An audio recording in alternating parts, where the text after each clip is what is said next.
마태복음 21장 우리 18절부터 22절까지 말씀입니다. 자, 오늘 말씀의 제목은 왜 무화과 나무를 저주하셨을까? 왜 무화과 나무를 저주하셨을까라는 본문의 말씀으로 함께 은혜를 나누겠습니다. 오늘은 예수님이 행하셨던 기적의 그 말씀 가운데 유일하게 저주를 하시는 그런 본문입니다. 성경에서 아주 유일하게 예수님이 저주하세요.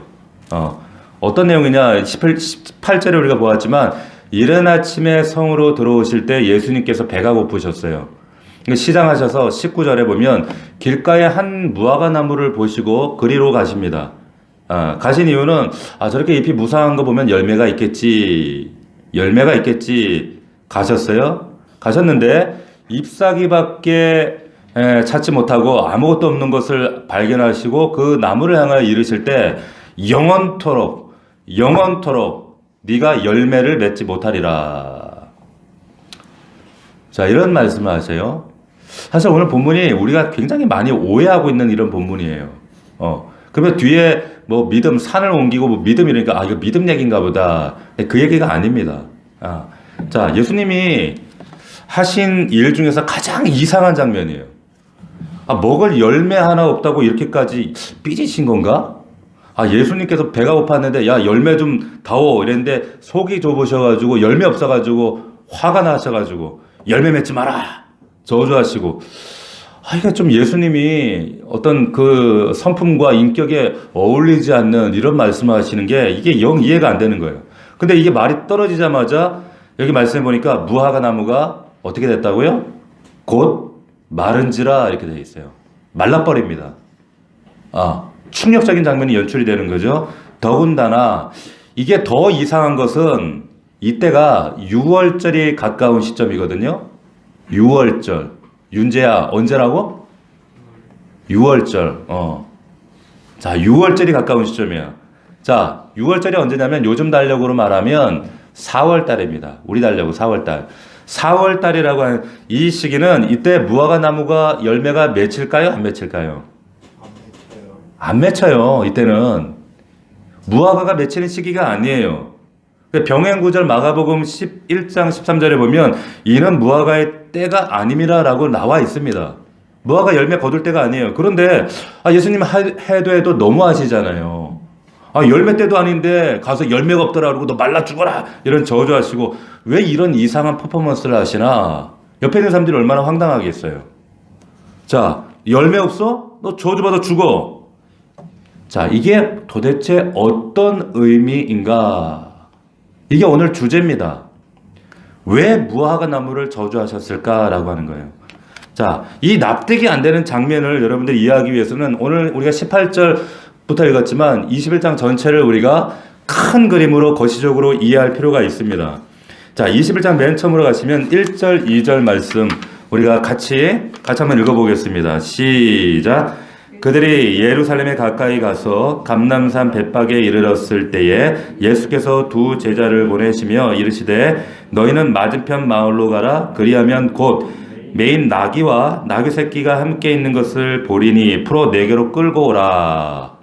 자, 나귀 끌고 와라. 그러면 그 옆에 있던 주인이 보면 뭐라고 하겠어요?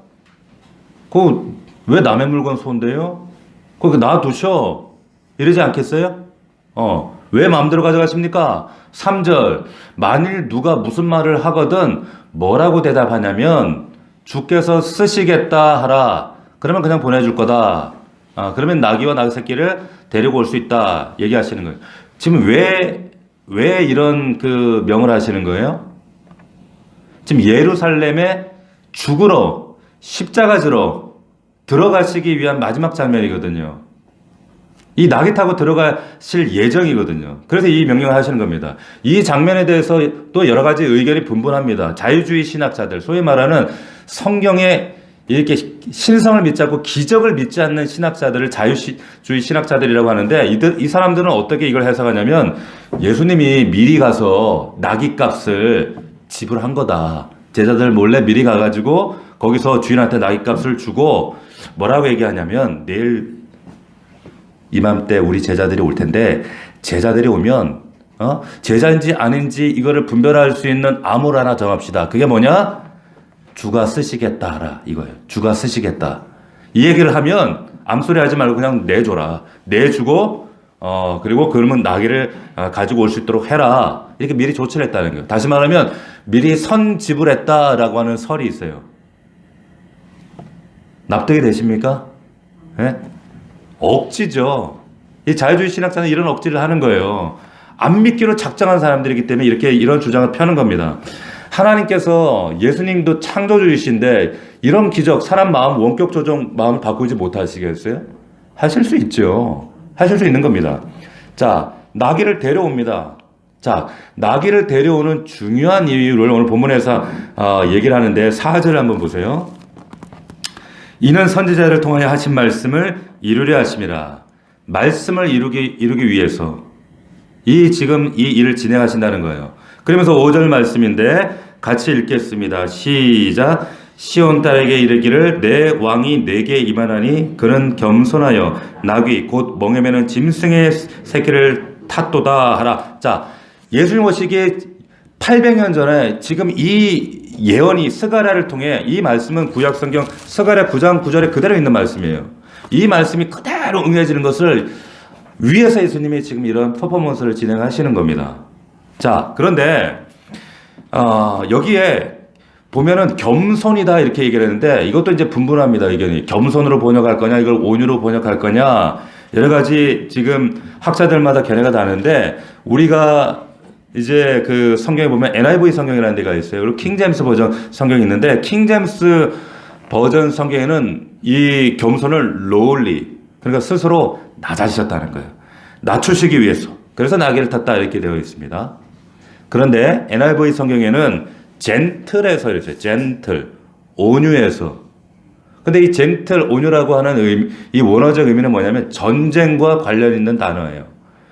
다시 말하면 평화의 사람이기 때문에. 왜냐하면 전쟁하는 사람들은 뭘 탑니까? 말을 타요. 나귀를 안 탑니다. 전쟁하는 사람은 말을 타지 나귀를 타지 않아요. 그래서 나귀를 탔다라고 하는 것은 이 사람은 전쟁할 마음이 없어. 이 사람 평화의 사람이야. 이런 의미란 말이에요. 자, 근데 왜 나귀를 탄 게 겸손한 건가? 왜 겸손한 건가? 자, 저를 딱 주목하십시오. 자, 성경 안 봐도 돼요. 저를 딱 주목하세요. 예전에 우리가 금요일에 사사기 공부를 했습니다. 사사기 공부를 할 때 거기 이제 12장에 보면 그 사사기에 사사들이 등장을 하는데 거기에 압돈이라고 하는 사사가 등장했던 것을 기억하십니까? 기억 못할 줄 알았어요, 저는. 이 압돈이라는 사사가 등장하는데 이 사람이 누군가? 사사였습니다. 근데 거기에 말씀해 보면 이 사람에게 30명의 아들이 있고 40명의 아들이 있고 30명의 손자가 있는데 이들이 어린 나귀를 70마리를 다 같이 탔다 이런 말씀이 있습니다. 나귀를 탔다는 거예요. 70마리 나귀. 자, 그러니까 사사는 원래 왕처럼 군림하면 안 되거든요. 그런데 왕처럼 살았다는 거예요. 그리고 심지어는 자식이 40명이라는 얘기는 마누라는 와이프는 몇 명이라는 얘기예요? 수십 명이라는 거예요. 그러니까 왕처럼 마누라 수십 명 거느리고 나귀 타고 이렇게 권력을 행사하며 살았다. 손자가 30명, 자식이 40명, 도합 70명 전부가 나귀를 탔다. 이 말을 합니다. 근데 이 말씀을 우리가 잘못 해석하면 그래도 하나님의 사사니까 겸손해서 나귀를 탔나 보다. 나귀를 탔나 보다. 그런데 그게 아닙니다. 그 말이 아니에요. 왜 아니냐면 당시의 사사시대는 여러분 말이 없었어요. 그 당시에 사사시대 때는 말이 없었어요. 그래서 당시에 나귀를 탔다 이 말은 당시에 최고 세단 승용차를 탔다 그 의미예요. 그 의미입니다. 아주 고급 승용차. 그럼 언제부터 이스라엘에 말이 들어왔어요? 언제부터 말이 들어왔습니까? 솔로몬 시대 때부터 말이 들어왔어요.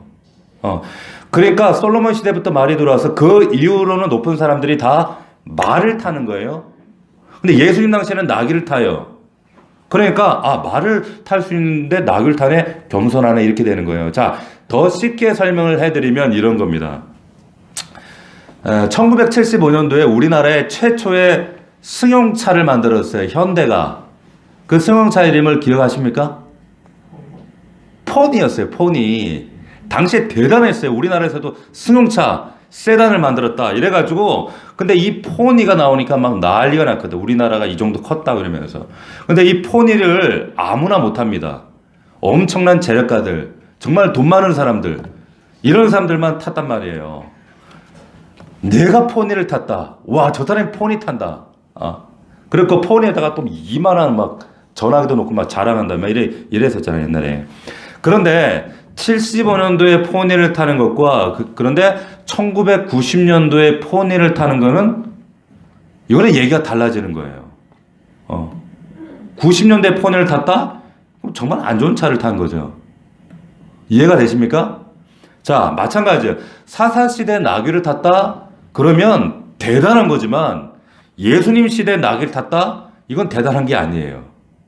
같은 맥락으로 이해하시면 된다는 거예요. 자, 그래서 7절 보세요. 나귀를 타고 들어오는데 자기들의 겉옷을 그 위에 얹음에 예수께서 그 위에 타시니 무리의 대다수는 그들의 옷을 길에 펴고 다른 이들은 나뭇가지를 베어 길에 폈다. 자, 이걸 연출하시게 나귀를 가져오라 하시는 거예요. 그러면서 호산나 외치는 겁니다. 호산나 뜻이 뭡니까? 구원하소서, 구원하소서. 우리가 이렇게 외치는 호산나, 호산나 교회도 있잖아요. 그 의미가 구원하소서, 구원하소서, 이런 의미예요. 그러면서 지금 이 사람들이 여기 보면 나뭇가지를 펴고 나뭇가지를 흔드는데 이 흔들었던 나무가 뭐예요? 자, 여기 말씀에는 마태복음에 나오지 않는데 다른 복음서에 보면 종려나무라고 되어 있습니다. 윤재야 뭐라고? 윤재야 뭐라고? 목사님을 딱 봐. 그러니까 윤혜야 고개를 딱 들어. 딱 들어. 목사님을 딱 봐. 나 니네만 보면 속에서 뭐가 끓어 자꾸만. 막 안타까움이 끓는다고. 밥을 먹어야 사는 것처럼 하나님 말씀을 사는데 지금은 이게 무슨 소린가 싶지만 나중에 너희가 정말 절실할 때 하나님 말씀이 일할 때가 있단 말이야. 그러니까 한 말씀이라도 나는 애들이 안 먹으면 입에다가 어떻게 숟가락 쳐놓잖아. 목사님 지금 그거 하려고 지금 너 이름 부르는 거야. 이 하나 눈 떠! 이러는 것도 아우 그 말을 너의 심정을 좀 너희가 지금 코로나 시대 지금 교회마다 주일학교 무너지고 청소년부가 지금 애들이 아예 안 나오고 이럴지라도 우린 그러면 안 돼. 날 똑봐. 윤우야 사랑해요. 목사님을 봐. 째려보지 말고. 자, 왜 종려나무인가? 종려나무인가? 잘 들으세요. 왜 종려나무인가?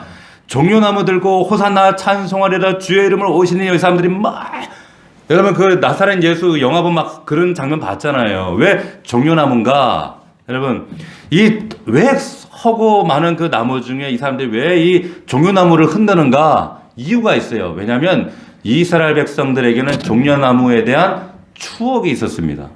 추억이 있어요. 어떤 추억이냐 하면 예수님 오시기 200년 전쯤에 한 175년 전쯤에 안티오코스라고 하는 시리아 장군이 이스라엘 성을 함락을 시켰습니다. 함락을 시켜가지고 이 사람이 얼마나 악랄하게 민족 말살 정책을 폈냐면 수많은 사람들을 학살하고 죽이고 이게 얼마나 심했냐면 성전에다가 돼지 피를 뿌렸어요. 돼지 피. 아시는 것처럼 이스라엘 백성들이 가장 경멸하는 동물이 개와 돼지예요. 돼지는 먹지도 않고 키우지도 않고 근처도 가지도 않고 손도 대지 않는 게 지금도 이스라엘 사람들 그런 동물이 돼지입니다. 그런데 그 거룩한 성전에다 돼지 피를 풀었단 말이야. 누가? 안티오쿠스가.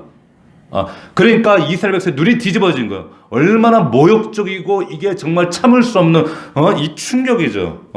더 나아가서 어떻게 했냐면 그 예루살렘 성전 방에다가 창녀들을 대다가 성매매를 시켰어요. 매춘행위를 시켰어요. 이런 일이 눈앞에서 벌어지니까 이스라엘 백성들이 눈이 뒤집어지는 거예요. 이럴 수 없다. 그래서 그 중에서 이제 어떤 사람들이 일어나서 민족 봉기를 일으켰는데 그 사람들이 누구냐면 마카비 형제들이었어요. 지금도 가면 마카비 유적들이 있어요. 그 마카비 형제들이 봉기를 일으켜서 이 시리아의 이 대적들을 다 몰아내고 일시적으로 성전을 되찾습니다. 그리고 나라를 되찾아요. 이들이 마카비 형제와 그 군대가 이 예루살렘 들어올 때 이때 사람들이 백성들이 뭐 했는가? 종려나무를 흔들었어요. 흔들면서 기뻐하면서 하나님의 호산나 찬송 이랬어요. 그런데 지금 200년이 흐른 후에 예수님이 십자가지로 죽으러 들어가시는데 지금 종려나무를 흔들면서 똑같이 호산나 하는 거예요. 자, 이게 지금 얼마나 위험한 연출인지 아시겠죠? 지금 로마 식민 치하예요. 이건 뭡니까? 이 사람이 마카베란 말이에요. 메시아란 말이에요. 이제 우리는 독립이란 말이에요. 이러면서 지금 굉장한 위험한 이 독립, 마치 우리 3.1운동처럼 이런 선포를 하고 있는 거예요. 자, 그런데 지금 여기에 도대체 이게 강조하는 내용이 뭘까? 지금, 야, 예수님이 어떻게 그 나귀 있는 거 알았지? 주인의 마음을 어떻게 확 바꿨지? 예수님 참 용하시네. 주인의 마음을 어떻게 움직이지? 지금 이 기적이 중요한 것이 아니고 이 의미가 중요한 거예요. 의미가. 여러분, 사탄이 예수님 하시는 것처럼 주인의 마음을, 야, 거기 가면 사람 만날 수 있다. 이리 가면 누구, 어떤 일이 있을 것이다. 사탄이 이런 일 할 수 있을까요? 없을까요? 할 수 있어요. 여러분, 무당 이런 거 하는 거 봤잖아요. 동으로 가면 귀인을 만날 것이다. 제가 청년 때, 우리 그, 일본 종교인데, 남묘호랑개교라고 하는 종교가 있어요. 거기에, 부산에 제가 그 청년들과 있을 때, 남묘호랑개교회를 섬기던 그 조직의 총무가 있었습니다. 아주 나이가 많은 청년이었는데, 이 친구가 전도가 돼서 교회를 왔어요. 그런데, 이 친구가 귀신이 들려 있는 거예요. 귀신이 들려서, 처음에 아무도 몰랐어요. 근데 이 친구가 뭐 하는, 이게 이상한 짓을 하는데, 다른 청년들을 데려다가 점을 쳐주는 거야. 뭐 점 쳐주다가, 뭐 무당처럼 하는 게 아니라, 이렇게 툭툭 한마디를 던지는데, 야, 너 뭐 이런 일 있지? 야, 너 속에 이런 거 있지? 너 이런 고민 있지? 너 집안에 이런 문제 있지? 근데 이게 딱딱 맞아 떨어지는 거예요. 그러니까 이 청년들이 이게 어느새 얘를 갑자기 우러러보기 시작하는 거야, 얘를. 신기하잖아. 그러면서, 야, 나 몇 날 며칠 누구 만날 거다? 그 사람 만나면 이런 일이 생길 거다? 그걸 뒤늦게 제가 알고 불러다가, 너 그 짓 하지 마. 그래서 이제 귀신 들린 걸 알게 된 거야. 얘는 귀신이 있다는 걸. 근데 이 녀석 귀신 들린 사람의 특징이 뭐냐면, 특징 중 하나 뭐냐면, 눈을 잘 못 쳐다봐요. 근데 이 친구도 눈을 이렇게 쳐다보면, 까만 눈동자가 있잖아요. 구슬 떨리듯이 이렇게 떨려요. 신기해요. 그렇게 할 수가 없어. 근데 눈동자 떨리는 거야. 복음이 들어가고 예배드리고 선포하고 이 사람이 예수 믿고 나니까 그 증상이 딱 사라져 버리는 거예요. 근데 이 청년들이 이것도 모르고 거기 가서 막 이제 신기하다고 막 묻고 상담하고 또 시키는 대로 다 따라하고. 여러분, 하나님만, 주님만 이렇게 하시는 게 아니라 사단도 이렇게 합니다. 귀신도 이렇게 한다는 거예요. 여기서 강조하는 것은 예수님이 이렇게 용하다 강조하는 게 아니라 사단도 하는 거, 그게 뭘 용한 거야. 그 말이 아니라 그 의미가 무언가, 그게 중요하다는 거예요. 자, 21장의 주제가 뭔가, 21장의 이 전체 주제가 뭐냐면 한마디로 얘기하면 권위 얘기합니다. 권위. 하늘의 그 높으신 분의 이런 놀라운 권위 얘기를 지금 쭉 하는 거예요. 이분이 정말 하나님의 아들로서 권위 있는 분이다. 하나님의 아들이니까 뭐든지 할 수 있다. 사람 마음도 바꿀 수 있다. 원격 조정할 수 있다. 그런데 보세요. 예수님 정도면 보세요. 말만 타시겠어요? 나게만 타시겠어요? 이 세상에 존재하지도 않은 용을 불러다 용도 타실 수 있는 분이에요. 그런 하나님이신데 그런 분이 나귀를 탔다는 거예요. 이런 권위 있는 존재가 나귀를 탔다. 그 얘기를 하시는 겁니다. 그만큼 낮아지신 그 권위를 포기하신 분이다. 왜? 죽으러 가시기 위해서. 나를 위해서. 얼마 전에 아니라 꽤 오래전이지만은 그 서울에 어떤 고급 아파트에서 이런 그 제보하고 사진이 이렇게 올라왔었습니다. 어떤 사진이었냐면 이게 그 굉장히 고급 아파트다 보니까 아파트가 지하철과 이게 연결이 돼 있었었나 봐요.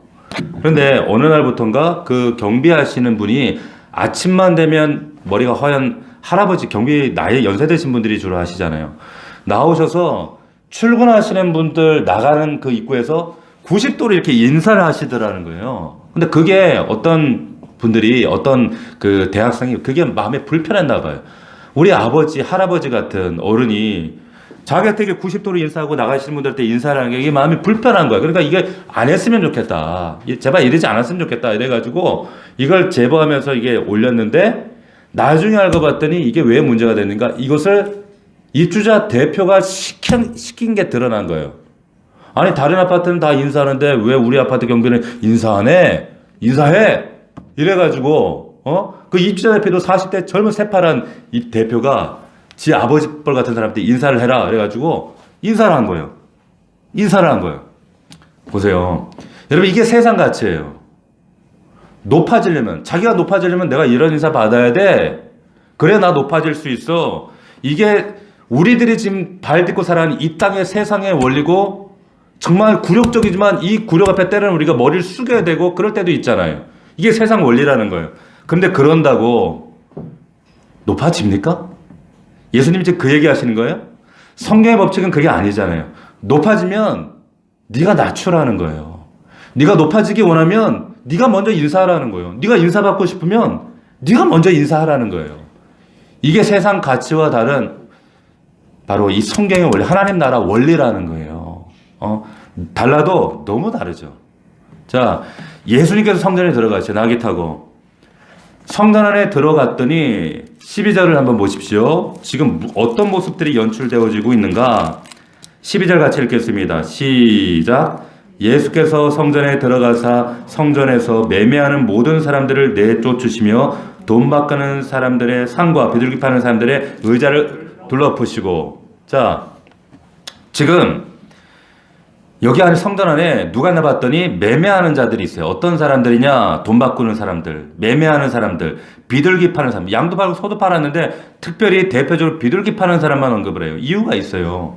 자, 이 사람들이 뭘 하는 사람들인가? 6월절이 되면 예루살렘 근처에서만 사람들이 모이는 게 아니라 멀리에서도 지금 제사를 드리러 이제 온단 말이에요. 근데 이 사람들이 동물을 데리고 오는데 어떤 문제가 있는가? 요즘에는 뭐 트럭에다 싣고 뭐 이렇게 오겠지만 당시에는 그게 아니라 그 멀리에서 수백 킬로에서 그걸 끌고 타고 이고 이렇게 온단 말이에요. 그러니까 처음에 출발할 때는 이 양과 소와 이 비둘기 이런 것들이 멀쩡했는데 오다 보면 얘네들이 돌에 채이고 까이고 넘어지고 그러니까 막 흠이 생겨요. 그러니까 나중에 제사장한테 이제 와가지고 제사 드리려고 그러면 흠 있다고 안 받아줘 주는 거예요. 왜? 흠 없는 동물은 못 드리게 돼 있거든. 그러니까 야, 흠 있으니까 안 돼. 저 시장 가서 새로 사와. 이렇게 얘기합니다. 그런데 이 제사장들과 그 매매하는 사람들, 장사람들이 결탁이 되어 있었어. 얼마를 팔고 그 하면 다시 수수료를 주게 돼 있어요. 퇴짜는 그러니까 사실 별 흠도 없는데 그러니까 일부러 퇴짜 놓는 일이 비일비재했다는 거예요. 이걸 주님 보니까 눈이 뒤집어지시는 거예요. 분노하시는 거예요. 그래서 이걸 뒤집어 엎고 매매하는 자들, 비둘기 파는 자들 다 쫓아내시는 거예요. 왜 그러면 여기에 성경에는 소 파는 사람들, 양 파는 사람들을 얘기 안 하시고 왜 비둘기 파는 사람들만 언급을 하셨을까요? 비둘기는 당시에 가장 가난한 사람들이 드리는 제물이거든요. 가장 가난한 사람들. 이렇게 가난한 사람들이 이 비둘기라도 드리려고 왔는데 퇴짜 놓고 보내고 다시 사와. 예수님이 속에서 분개하시는 거예요. 분개하시는 거예요. 그러면서 13절에 내 집은 기도하는 집이라 일컬음 받았는데 너희는 강도의 소굴로 만드는도다. 죄송합니다. 사실 이런 일이 교회 오늘날에도 이루어집니다. 죄송하지만 구체적인 얘기는 하지 않겠습니다. 그래서 여러분 그리고 나서 14절에 보시면 맹인과 저는 자들이 성전에서 예수께 나오며 고쳐주세요. 자, 이게 무슨 얘기냐면 당시 맹인과 저는 자들은요 성전에 들어갈 수가 없어요. 근데 성전에서 나옵니다. 이게 무슨 말이냐면 이방인들만 들어갈 수 있는 바깥들에서 나왔다는 얘기예요. 바깥들에서 이들이 나오는데 들어가지를 못하고 나오는 거죠. 근데 예수님이 고쳐주신 거예요. 성경에 언급되어지고 있지는 않지만 예수님께서는 분명히 이들을 고쳐주시고 이제는 너희들 들어가서 마음껏 예배드려라. 마음껏 하나님을 높여드려라. 이렇게 얘기하셨을 것 같아요. 여러분, 하나님의 원래 마음은 이런 장애인들, 다리 저는 자들, 맹인들이 하나님 성전 안에 들어가서 예배하는 게 우선이었는데 그들이 있을 자리에 그들은 없고 정반대로 지금 그 안에 오히려 들어가서는 안 되던 강도들만 우글우글한 거예요. 매매하는 자들, 종교 지도자들, 바리새인들, 사두개인들 이런 자들만 예수님이 분기하셔. 있어야 할 자들은 들어가지 못하고 없어야 될 자들이 들어가서 저 자리를 차지하고 있다 얘기하시는 거예요. 자, 그리고 나서 나오는 게 무화과나무 사건이에요. 무화과나무. 처음에 우리가 왜 이런 저주를 하시지 의문을 품었던 이 사건이 지금 23절에 나오고 그리고 이야기가 쭉 이어지는 거예요. 자, 이 맥락 스토리를 여러분들 잘 그리면 이해하셔야 돼요. 자, 지금 아까도 얘기했지만 이 21장의 전체 주제는 권위입니다. 믿음 얘기하는 게 아니에요. 권위. 그런데 자, 이 무화과 사건을 잠깐 놔두고 또 뒤에 가면 어떤 사건이 또 나오는가 하면 23절에 대제사장들과 장로들이 나와서 묻습니다. 야, 너 도대체 무슨 권위로 이딴 일을 하냐? 왜 무슨 권위로 이런 일을 하느냐? 이런 일은 어떤 일을 말하는 거예요? 왜 사람들을 쫓아내고 상을 둘러엎고 왜 이런 일을 하느냐? 그러면서 누가 이런 권위를 주었느냐? 이렇게 질문합니다. 왜 이런 질문을 하냐면 당시에는 어떤 랍비한테 배웠느냐가 굉장히 중요합니다. 권위라고 하는 얘기는 어떤 랍비. 예, 이게 굉장히 중요한데 너 누구한테 사사받았어? 어떤 랍비한테 사사받았어? 혹은 넌 어떤 대제사장 계통의 혈통이야? 뭐 이거든지 저거든지 해야 되는데 아니 이것도 저것도 없이 어떤 촌뚜기가 와서 막 성전을 뒤집어엎고 쫓아내고 난리라니까 너는 도대체 어떤 권위로 누구한테 배웠길래 이런 일을 하느냐? 말도 안 된다는 거예요. 말도 안 된다 얘기를 하시는 겁니다.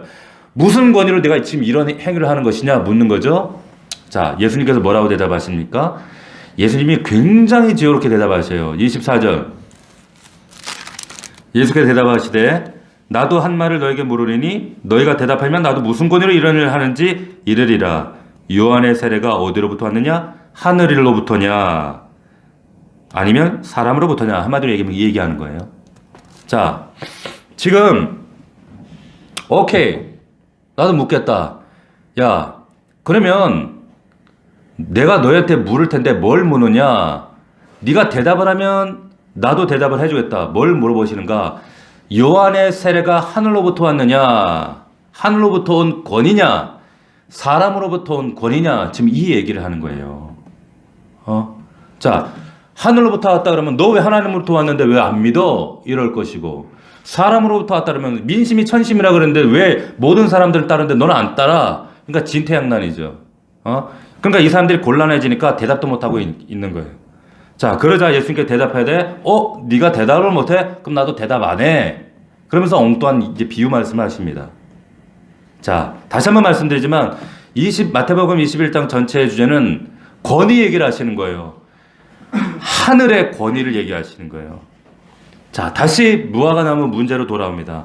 예수님 도대체 왜 그러셨을까? 왜 저주하셨을까요? 이하나? 왜 저주하셨을까? 네 대답을 묻는 거예요. 그러게가 아니라.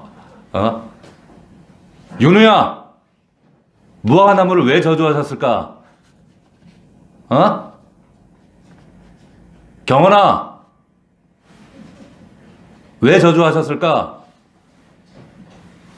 봄이나 왜 저주하셨을까? 왜 저주하셨을까 말이에요. 왜 이런 이상한 행동을 하시냔 말이에요. 권위와 관련되어 있단 말이에요. 여러분, 지금 예수님이 도대체 왜 그랬어요? 열매 맺지도 못하는 계절에 가서 너 열매 없어? 또 저주받아 말라 죽어. 여기서 가장 중요한 것은 이 기적의 의미는 여러분 상징이에요. 상징적 사건, 상징이란 말이에요. 상징. 이 상징이란 뜻은 뭐냐면 예수님이 길 갈 때마다 무화과나무만 보면 열매 없네 말라주고 열매 없네 에이, 저주받아. 예수님이 이러신 게 아니라 그게 아니라 딱 한 번 하셨단 말이에요. 딱 한 번 상징적으로 그러면 상징이란 말은 사인을 주기 위한 거예요. 사인을. 어떤 사인? 이 상징 사인을 통해서 그 당시 사람들에게 그리고 오늘 저와 여러분들에게 지금 사인을 보내고 있는 거예요. 이런 의미야. 어떤 의미일까요? 어떤 의미입니까?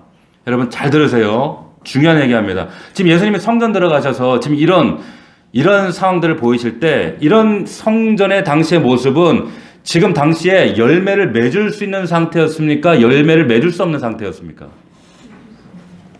하나님의 성전 그리고 그 종교 지도자들 바리새인들 사두개인들 그 장사하는 사람들 이 사람들은 전혀 열매를 맺을 수 없는 상태. 마치 뭐처럼 무화과 열매를 맺을 때가 아니기 때문에 열매의 계절이 아니기 때문에 열매를 맺을 수 없는 것처럼 열매 맺을 때가 아닌데 어떻게 열매를 거둬요?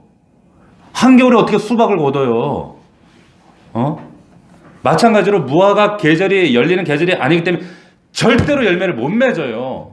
못 맺는다고요. 마찬가지로 지금 성전에 모여있는 이 무리들 대제사장, 종교 지도자들, 기득권자들, 장사하는 사람들 이들의 상태로는 절대로 절대로 열매 맺을 수 없다고요.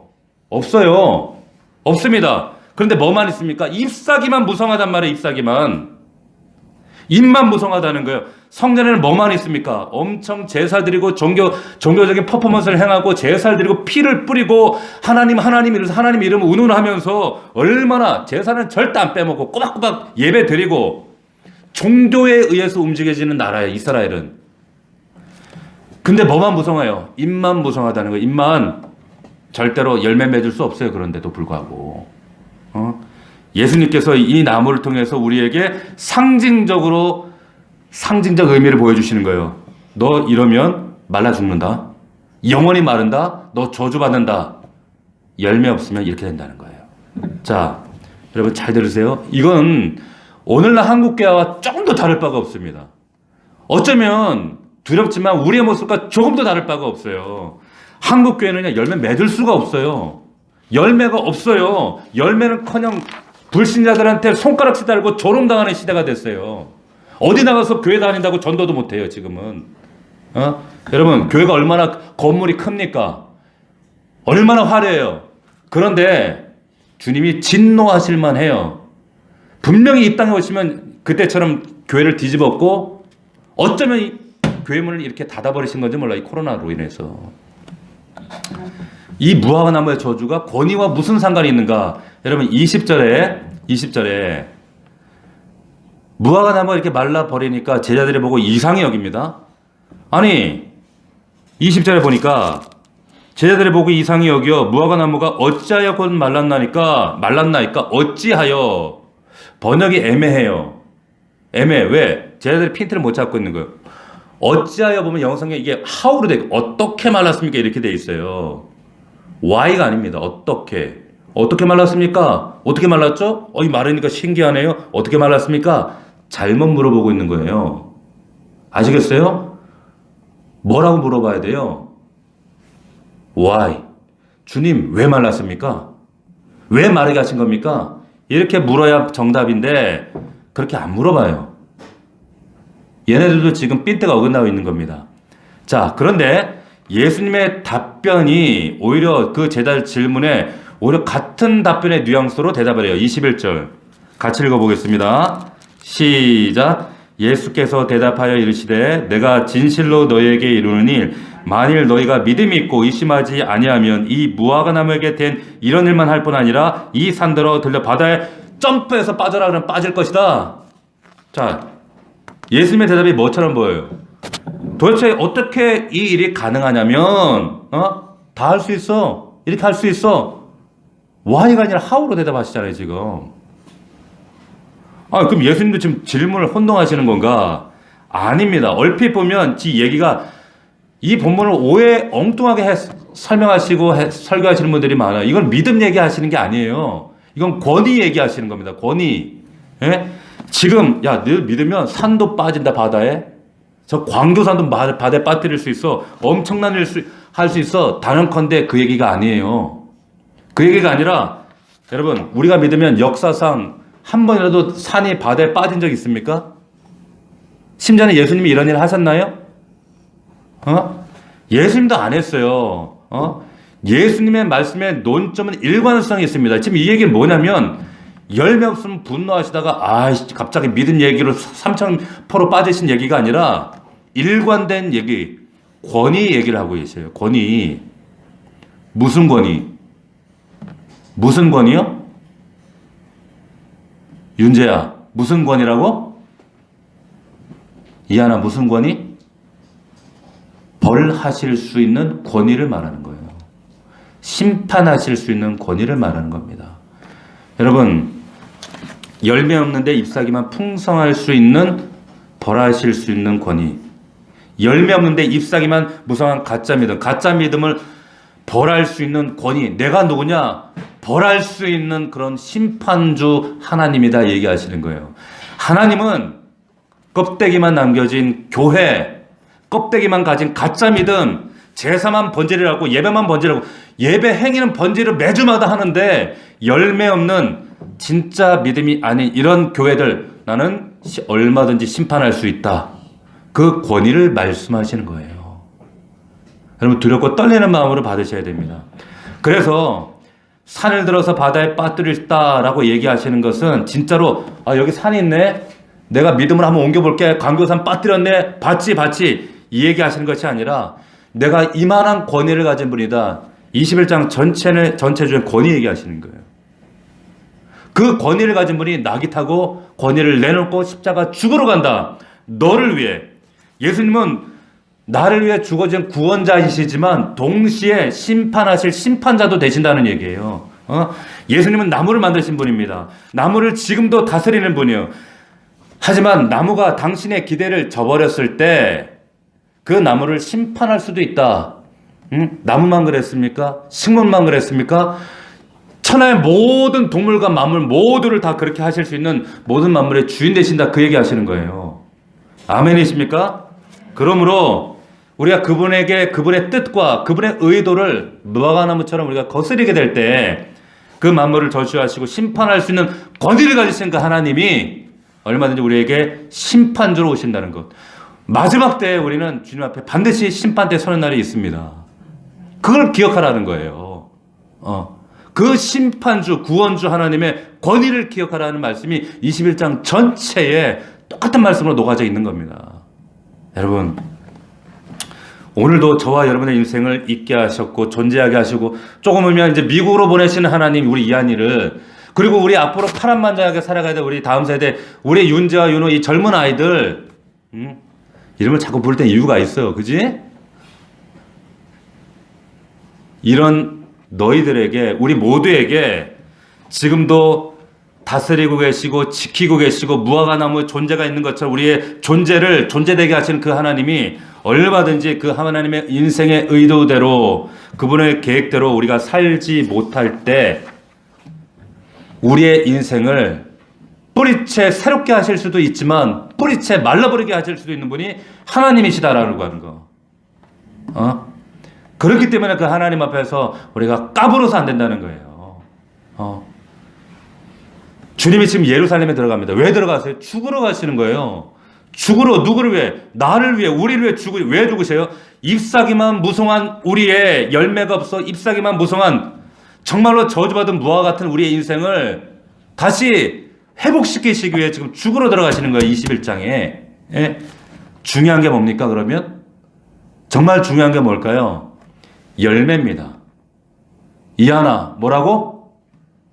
열매라고. 열매. 입만 무상한 것이 아니라 종교적 행위한다고 이 자리에 앉아있는 것이 아니라 열매라고 하는 거예요. 열매. 그 열매가 뭡니까? 반드시 여러분들이 맺어야 될 열매.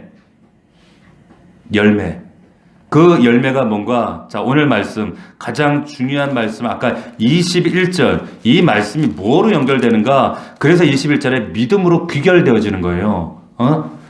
제자들이 무화과 나무 말라봐 죽은 것 보고 이거 왜 어떻게 말랐습니까? 물으니까 21절에 진실로 너에게 이르노니 만일 너희가 믿음이 있고 믿음. 이 열매는 뭡니까?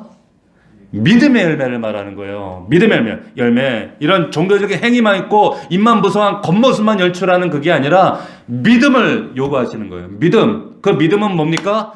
하나님 말씀 앞에 순종함으로 내 삶에 종교적인 이런 행위들만 넘쳐나는 것이 아니라 여러분들이 가정에서 일터에서 삶 가운데서 구체적인 하나님 말씀의 순종, 그 믿음의 결과들, 그래서 그 믿음이 신앙 생활로, 생활 신앙으로 나타나는 결국에 여러분들 삶을 얘기하는 거예요.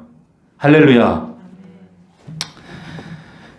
여러분, 말씀을 우리가 머리로 받으시면 안 돼요. 결국에 여러분들이 오늘 받은 말씀은 한 주간의 여러분들의 삶 속에, 일주일간의 생활 속에서 어떤 열매로 나타나는가, 순종의 열매로 나타나는가, 거기에 달려 있습니다. 말씀을 다시 한번 기억합시다.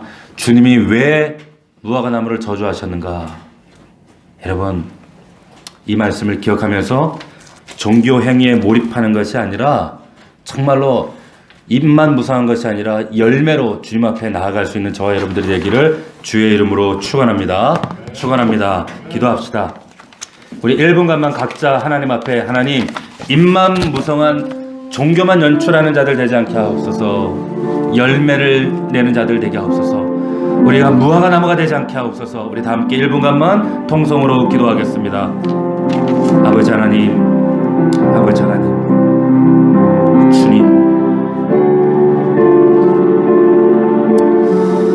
아버지 하나님, 그렇습니다. 주님, 능히 무화과 나무를 마르게 하시고 저주하신 것처럼 우리에게 영원한 구원주여, 위로자여, 우리의 생명 되신 하나님, 그렇지만 그 하나님은 또한 우리의 뿌리채 새롭게 하시지만 또한 우리를 뿌리채 마르게 하실 수도 있는 심판주의 하나님이신 것을 우리가 기억하게 하옵소서.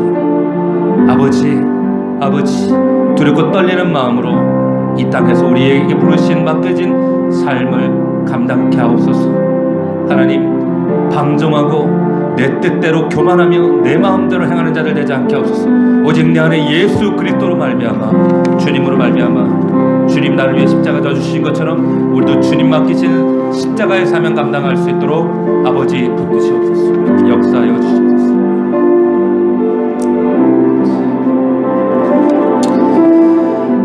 살아계신 아버지, 하나님께서 우리를 위해 십자가에 죽어주신 내 구원이요, 나의 생명이요, 내 삶의 어려움과 고난 가운데 위로하시고 생명 주시고 우리를 격려하시는 하나님이시지만 또한 그 무화과 나무의 존재를 뿌리채 마르게 하실 수도 있는 심판주의 하나님이신 것을, 그런 놀라운 심판의 자리에 계신 권위의 하나님인 것을 이 시간 말씀을 통해 다시 한번 깨닫는 우리가 되어지기를 원합니다. 열매 없는 자들 되지 않게 하여 주시옵시고, 입만 무성한 자들 되지 않도록 도와주시옵시고, 종교적인 일주일에 아버지 예배 행위만 남아있는 자들 되지 않게 도와주시옵시고, 말씀의 순종과 열매로, 믿음의 구체적인 내 삶의 열매들로 고백드리는 우리 귀한 넘치는 교회, 정말 구별된 공동체 될 수 있도록 마지막 때 주님이 우리를 찾으실 때에 기쁘시게 찾는 정말 잘하였도다 충성된 종아 찾으시는 귀한 공동체 되게 하여 주시옵소서. 믿사옵고 예수 그리스도의 이름으로 기도하옵나이다. 아멘.